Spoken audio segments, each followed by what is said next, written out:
Students, today we will first learn about the unseen passage or comprehension. Do you know what our unseen passages or comprehensions are?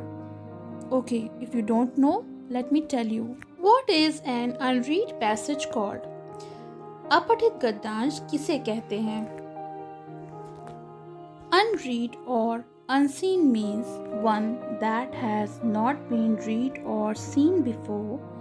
Thus, unread or unseen passage means a passage which has not been read or seen before. मतलब अपठित का अर्थ होता है जो पहले नहीं पढ़ा गया।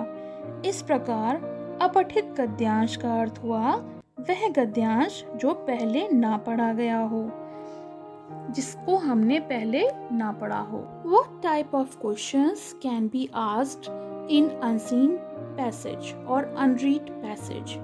तो unread यानी अपठित गद्यांश में किस प्रकार के प्रश्न उत्तर पूछे जा सकते हैं?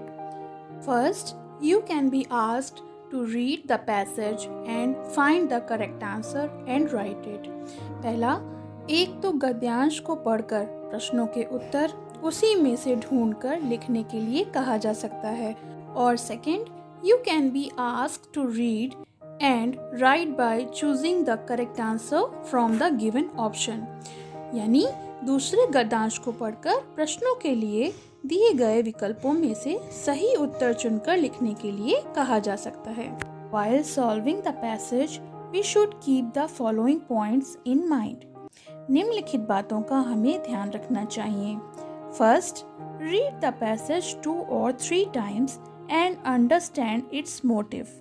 मतलब गद्यांश को 2 या 3 बार पढ़कर उसका मूल भाव को हमें अच्छे से समझ लेना चाहिए।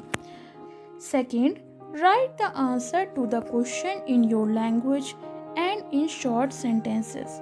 प्रश्नों के उत्तर संक्षेप में अपनी भाषा में तथा छोटे छोटे वाक्यों में लिखने चाहिए। Third, answer the questions on the basis of the passage itself. प्रश्नों के उत्तर गद्यांश के आधार पर ही देने चाहिए।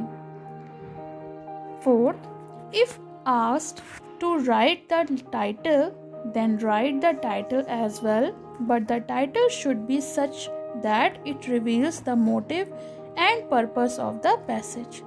यदि शीर्षक लिखने को कहा जाए, शीर्षक भी लिखें, किंतु शीर्षक ऐसा होना चाहिए जिससे गद्यांश का मूल भाव तथा उसका उद्देश्य प्रकट होता हो। I hope you have understood how to solve the unread passage. Thank you. पसंद आया हो तो लाइक करें, शेयर करें और चैनल को सब्सक्राइब करें।